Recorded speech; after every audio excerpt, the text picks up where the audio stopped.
시청자 여러분 안녕하십니까? BOA 모닝뉴스 시작합니다. 한국 정부가 미국의 문재인 대통령의 한반도 종전선언 제안을 적극 설득하고 있는 데 대해 워싱턴에서는 시기상조라는 평가가 확대되고 있습니다.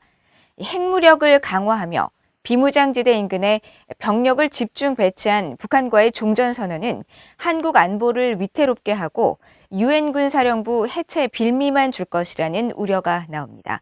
첫 소식 박형주 기자가 보도합니다.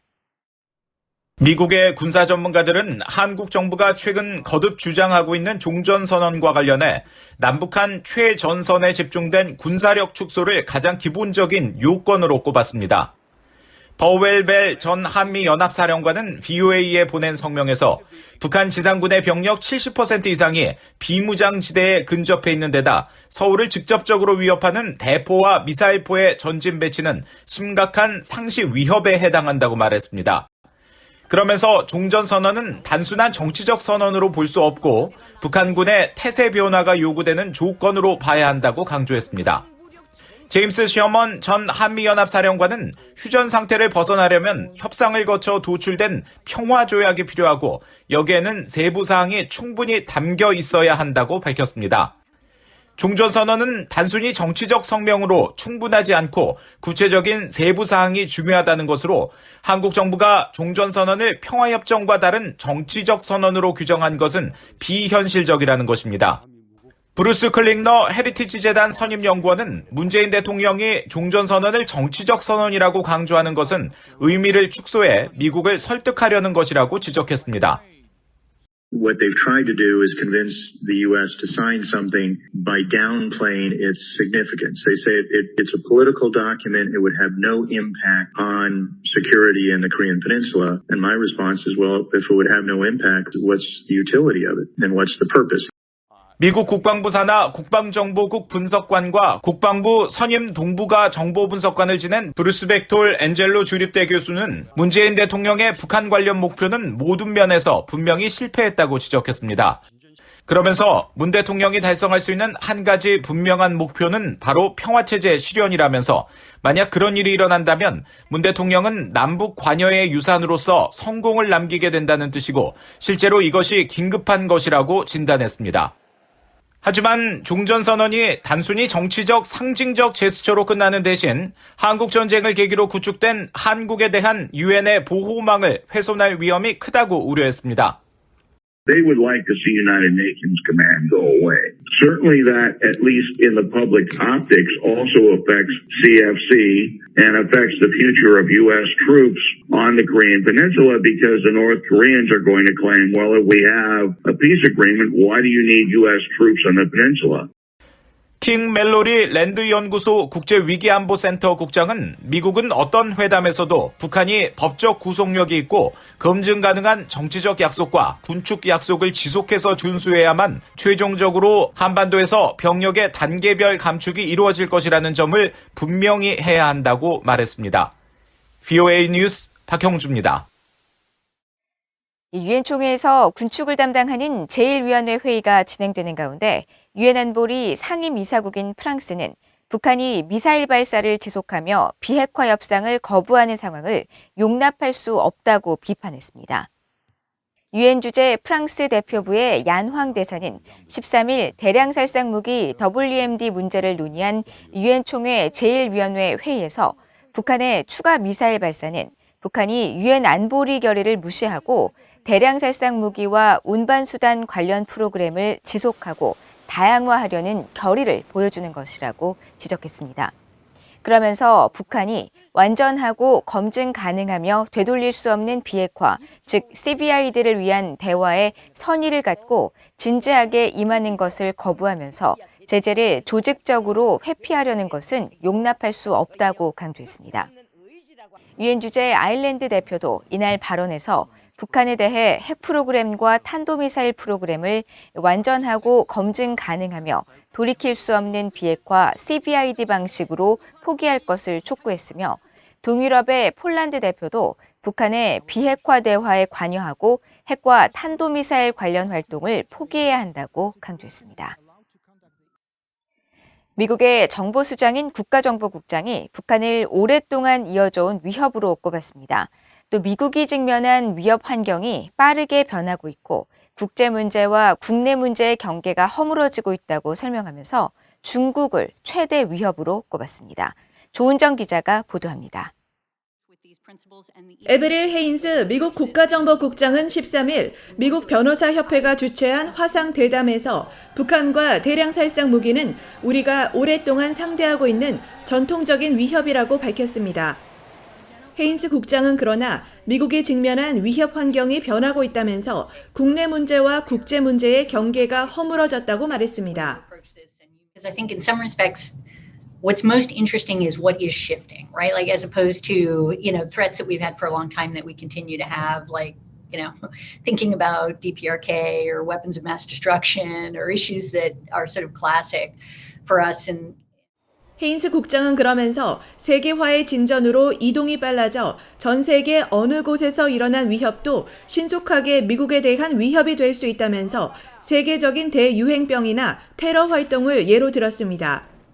또 2001년 9.11 테러 이후 신설된 국가정보국 산하 국가대테러센터가 국내와 해외 정보를 모두 모아 종합적인 전략을 세우고 있다며 정보당국은 정책 입안가들이 전체적인 상황을 파악할 수 있도록 정보를 종합하고 있다고 설명했습니다. 헤인스 국장은 이어 현재 중국은 최대 위협이라고 밝혔습니다. Well, everybody puts China at the top of the list, and I think, it's a kind of we call it an unparalleled priority, a pacing threat, like all kinds of.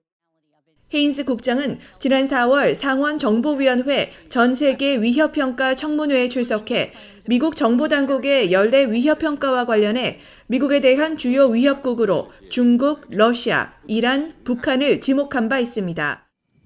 특히 중국의 영내 공격성과 사이버 역량, 경제적 힘을 거론하며 중국의 위협은 비할 데 없는 정보당국의 우선순위라고 강조했고 러시아는 미국의 영향력을 약화시키려 하고 있고 이란은 중동 지역에서 불안정을 조장하고 있다고 지적했습니다.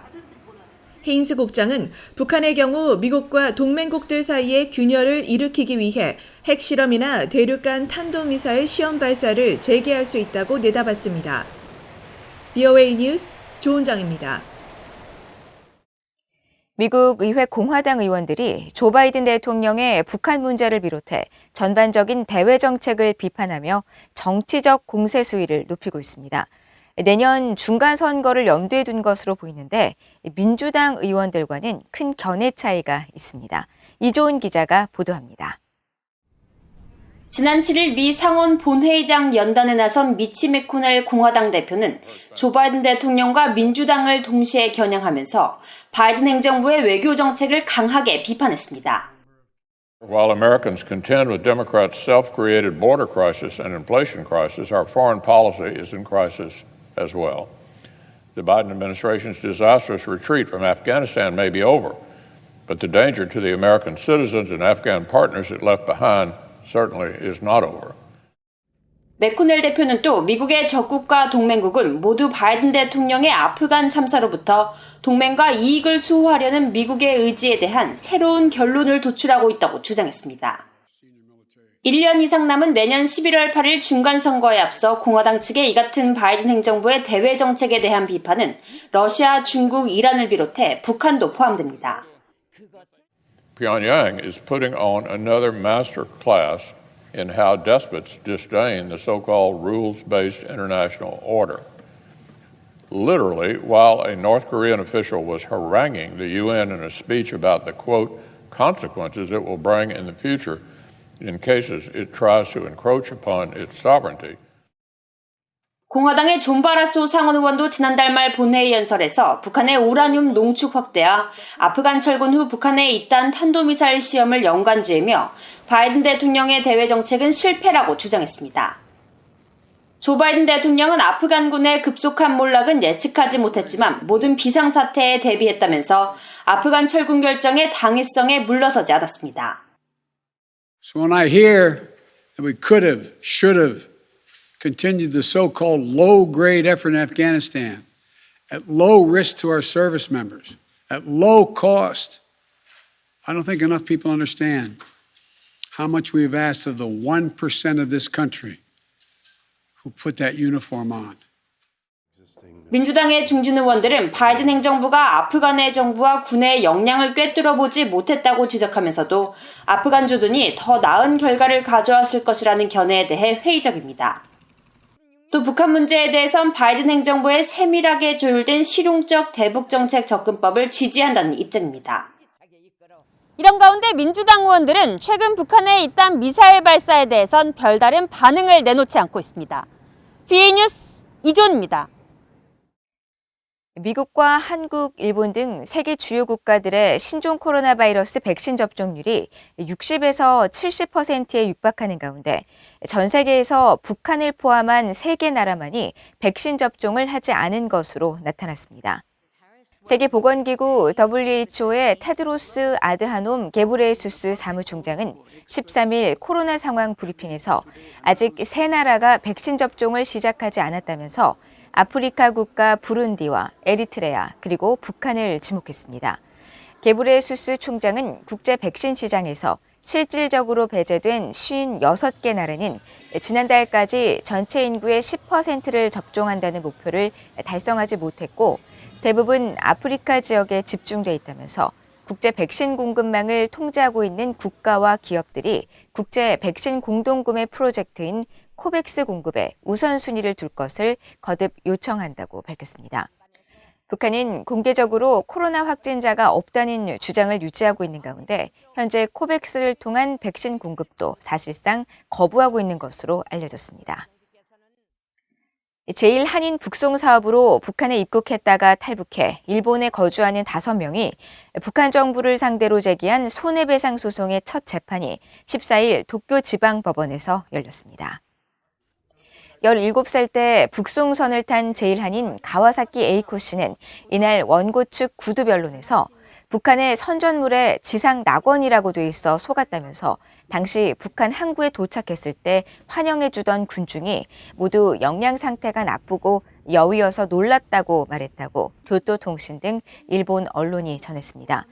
도쿄지법은 앞서 공시송달 절차를 거쳐 북한 김정은 국무위원장의 법정 출석을 명령했지만 북한 정부 측은 이날 재판에 출석하지 않았고 소송의 인정 여부에 대한 서류도 제출하지 않았습니다. 북송 사업으로 북한에 갔다가 일본으로 돌아온 사람들이 북한 정부를 상대로 손해배상 소송을 제기한 것은 이번이 처음으로 일본 법원이 주권 국가를 다른 나라의 재판권에서 면제한다는 취지의 국가 면제를 적용할지 주목됩니다. 이상으로 BOA 모닝뉴스를 모두 마칩니다. 시청해주신 여러분 고맙습니다.